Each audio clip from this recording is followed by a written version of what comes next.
Sir అంటే మీరు చాలా చక్కగా చెప్పారు. మనం రుసుము చెల్లించేస్తాం గుళ్ళో ఆ అభిషేకం జరిగిపోతుంది. లేదా మన పేరు మీద ఆ కళ్యాణం చేస్తున్నారు దేవుడికి అనేసి మనం ఏదో మన కార్యక్రమాల్లో మనం ఉండకుండా, ఆ సమయానికి మనం కూడా ఇంట్లో ఆ ధ్యానం చేసుకుంటూ ఉంటే మనకి ఫలితం వస్తుందని చాలా చక్కటి విషయం చెప్పారు. అంతేకాకుండా మన ఇంట్లోనే ఉండి ఇంకా సింపుల్‌గా చేసుకునేది ఏదన్నా ఉంటే చెప్పండి? ఇందాక ఆడపిల్లలు కామేశబద్ధ మాంగళ్య సూత్ర శోభిత కంధరాయ నమః అని చెప్పాను కదా! హ్మ్. అలా కాకుండా ఇంకొక చక్కటి శ్లోకం ఉందండి. ఈ శ్లోకం ఏంటంటే పెళ్లి కాని అమ్మాయిలు గాని, హ్మ్. అబ్బాయిలు గాని పెళ్ళైపోయిన తర్వాత వైవాహిక జీవితంలో ఏ రకమైన అపశృతులు రాకుండా చక్కగా సాగిపోవడానికి హ్మ్. ఒక చక్కటి శ్లోకం ఉంది. హ్మ్. ఆ శ్లోకం చెప్తున్నాను. ఇది రోజుకి 28 సార్లు చెప్పుకోవాలి. హ్మ్. ఒక 40 రోజులు చెప్పుకోండి. 41వ రోజు నాడు ఫలితం ఖచ్చితంగా కనపడుతుంది మీ ఇంట్లో. హుహు. ఇది చాలా అద్భుతమైన శ్లోకము. ఈ శ్లోకాన్ని కూడా పారాయణ చేసుకోవడం వల్ల మంచి ఉపయోగం కనపడుతుంది. హ్మ్. కామేశ్వరాయ కామాయ కామపాలాయ కామినే నమః కామ విహారాయ కామరూపధరాయ చ. కామేశ్వరాయ కామాయ కామపాలాయ కామినే నమః కామ విహారాయ కామరూపధరాయ చ. ఇది చాలా అద్భుతమైన శ్లోకం అండి. ఈ శ్లోకం కనుక చేసుకుంటే పెళ్లి కాని అమ్మాయిలకి అబ్బాయిలకి చక్కగా వివాహం జరుగుతుంది. ఇది కూడా మీరు రోజు మీ చెప్పులు లేకుండా మనసులో చాంటింగ్ చేసుకుంటూ ఉండొచ్చు.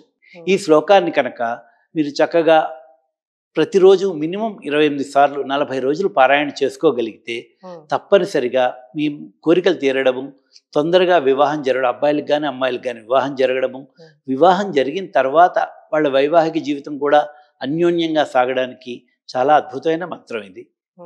ఇది పారాయణ చేసుకోవడం వల్ల కూడా చాలా మంచి ఫలితాలు కలుగుతాయి. అంటే ఇప్పటి వరకు ఏంటంటే సక్రమంగా పెళ్ళిళ్ళు అవ్వడానికి మాత్రమే మనం మాట్లాడుకున్నాం.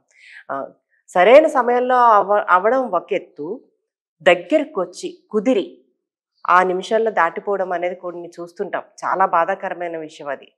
అలాంటి వివాహాలు ఆటంకాలు కలగకుండా ఉండాలంటే ఏం చేయాలి?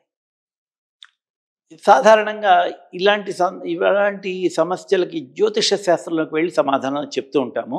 కానీ ఇక్కడ మనం సామాన్య మానవుడికి అందరికీ మామూలుగా అర్థమయ్యే విషయంలో అర్థమైన మాటల్లో చెప్పుకోవాలి కాబట్టి ఇటువంటి సందర్భాలలో ఒక చక్కటి రెమెడీ ఏంటి అంటే, ఏవైనా ఒక సంబంధం దగ్గరికి వచ్చింది, ఎందుకో వెనక్కి వెళ్ళిపోతుంది, వెంటనే మీరేం చేస్తారంటే విజయవాడ కనకదుర్గమ్మ, దుర్గా అమ్మవారు, పులివాహనం మీద కూర్చున్న దుర్గాదేవి కానీ, విజయవాడ కనకదుర్గ కానీ ఫోటోని ఇంట్లో పెట్టుకోండి.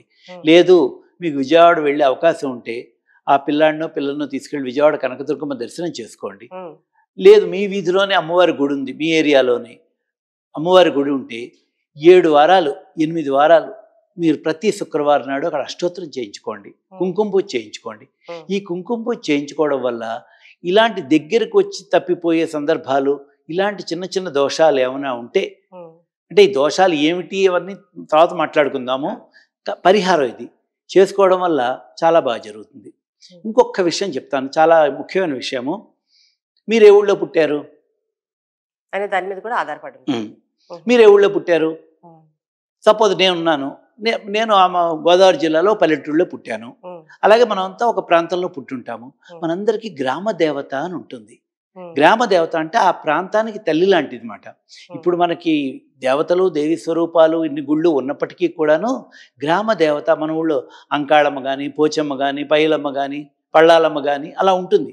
అంటే మనందరికీ తల్లి లాంటిది మాట. ఆ గ్రామంలో పుట్టిన వాళ్ళందరికీ తల్లి లాంటిది. ఒక్కసారి మీకు సరిగ్గా పనులు అవ్వకపోతే మీ గ్రామదేవత మీ ఊరు వెళ్ళండి. మీరు ఇప్పుడు ఎవరు ఉండొచ్చు ఉండకపోవచ్చు, మీరు పుట్టిన స్థలంలో ఆ ఊరికి వెళ్ళండి. అక్కడ గ్రామదేవత ఉంటుంది.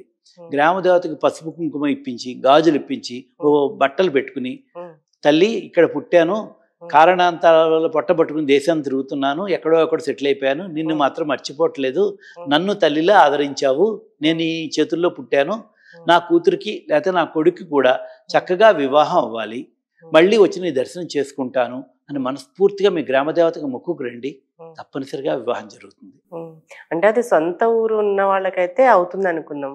వాళ్ళు ప్రమోషన్లు వచ్చి ఎక్కడెక్కడో తిరుగుతుంటారు కదా, వాళ్ళు కూడా అదే పని చేయాలంటారా? ఖచ్చితంగా. ఎందుకంటే మనం ఎక్కడికో మైగ్రేట్ అయిపో దేశ విదేశాలు వెళ్ళిపోతూ ఉంటాం. ఎక్కడికో వెళ్తుంటాం, హైదరాబాద్, బొంబాయి, ఢిల్లీ వెళ్తాం. కానీ మనం పుట్టింది ఏ గోదావరి జిల్లాలోనో, రాయలసీమలోనో, ఏ లోపల మాలుమూల గ్రామంలో ఉంటుంది. ఓ చిన్న ఊరు, ఓ వేప చెట్టు, అమ్మవారు ఉంటుంది అక్కడ, ప్రతి ఊళ్ళోనూ ఉంటుంది. అక్కడికి వెళ్ళి ఒక్కసారి మొక్కుకోరండి. ఇది కూడా చాలా గ్రామ దేవత మొక్కు కూడా మొక్కు అనకూడదు, మనస్ఫూర్తిగా దండం పెట్టుకు రావడం అన్నది చాలా మంచి రెమెడీ అండి. ఇంట్లో శుభకార్యాలు జరుగుతాయి. ఎందుకంటే తల్లి మనం పుట్టిన వెంటనే ఆ ఊళ్ళో మనకు అమ్మ తర్వాత అమ్మ గ్రామ దేవత. ఈ గ్రామ దేవత యొక్క ఆరాధన అది రోజు ఎప్పుడూ తెరిచి ఉండదు కదా గ్రామ దేవత గుళ్ళు. అందుకనే జాతరలు పెడుతూ ఉంటారు. మే నెలలోను వైశాఖ మాసంలోను గ్రామ దేవత జాతర ఎందుకు పెడతారు? కారణం ఇది. ఎక్కడెక్కడి వాళ్ళు మా ఊళ్ళో జాతర అని వస్తూ ఉంటారు. వెళ్తూ ఎందుకు వెళ్తారు? ఇప్పుడు మా ఊళ్ళో మా బోర్డస్కూర్లో ఉందంటే బయలాలమ్మ తీర్థం అంటాం మేము. ఆ తీర్థం మే నెలలో జరుగుతుంది. ఎక్కడ వాళ్ళు వెళ్తారండి అక్కడికి. ప్రతి గ్రామంలో జరుగుతుంది. ఈ రాయలసీమలో జరుగుతుంది, గోదావరి జిల్లాలో జరుగుతుంది, ఉత్తరాంధ్రలో జరుగుతుంది. అక్కడికి వెళ్ళినప్పుడు మనం వెళ్ళి మన మొక్కుబళ్ళు ఏదో పసుపు కుంకుమ చీర అందరూ చెప్పేది ఏంటంటే ఆ గ్రామ దేవతకి ఏదో చరిత్ర ఉంటుంది, ఆ టైంలోనే చేస్తున్నారని అనుకుంటాం. మరి ఇది కూడా చాలా ప్రధానమైందండి. ఇది కూడా సింపుల్ రెమెడీస్ లో గ్రామ దేవత అనుగ్రహము. ఈ గ్రామ దేవత గురించి మనం తర్వాత కూడా చాలాసార్లు మనం చెప్పుకుంటూ ఉంటాము.